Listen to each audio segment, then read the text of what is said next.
working together with the executive. Effective governance requires Parliament and executive to cooperate. Without cooperation, the state cannot function. Collaboration for national development and stability. So, listening to both the leader of government business and the leader of opposition, I thought they were talking about this. They all want to work together, and they are pledged to work together.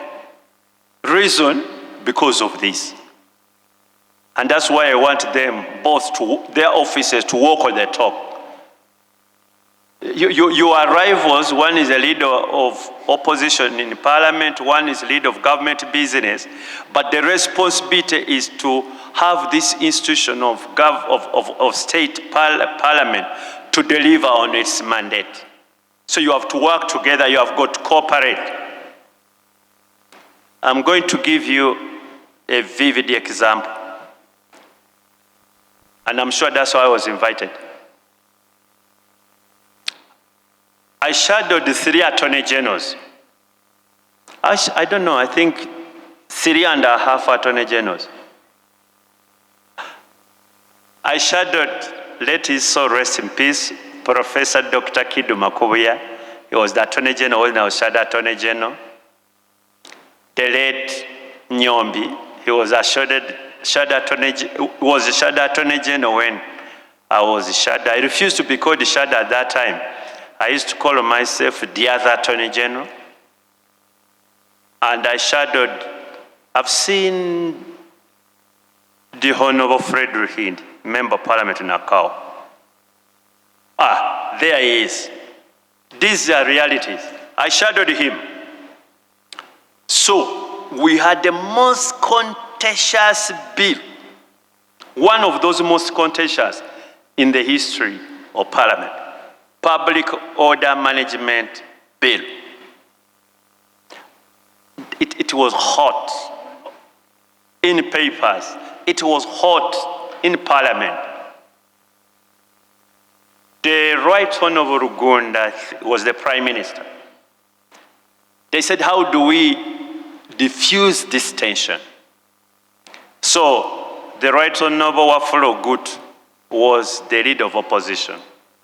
So they met, the Honorable Rugunda and the Right Honorable Ogut. They met to see if they can strike some balance. I'm waiting for that opportunity. One is here, one is not in it, and you also call the relevant ministers the other side. So, Right Honorable Rugunda called the then Minister for Security was, I think she's passed on, Mary Kororo. Is that the name Kororo? Karoro? Or Krut? General Katumba Wamala was, I think it must have been either Army Commander. Honorable, if you remind us. So they called the Army Commander, they called the Inspector General of Police, Minister of State for Security, and all the security apparatus, they were there. The Honorable Gut also called his team, and that included myself. Is Honorable Fungaro here? Caps? I don't think he's in the audience, but at that time he was a secretary, he was a shadow minister for, I think, defense. We also a team, this side and this side. So we went, and you can't imagine in the boardroom of the Prime Minister. We sat, we discussed, agreed, disagreed. Then they said, if the issue is the law, Attorney General, go and sit with this shadow Attorney General. Go and resolve this for us. So me and the Honorable Frederick were given the assignment to go and interpret each and every clause for them. So the Honorable Frederick calls a meeting in his chambers. We go there and he said, no, my brother, you know, we agree on this, some we don't agree. Why don't we ask some officers of the ministry to come and help us? I said, fine. So he brought in around 3 commissioners, and he explained to them what was the problem. He said, you guys, do this for us, bring us and advise us. We gave them, I think, 2-3 days. They came with a memorandum. So they gave it to us, and we went through them. At the end of the day, we had a meeting of the mind of the Public Order Management Act bill at that time. All the worries were not in the law.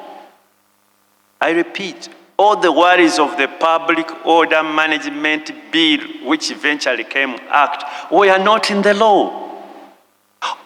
Everything was being talked about was the misinterpretation of the law.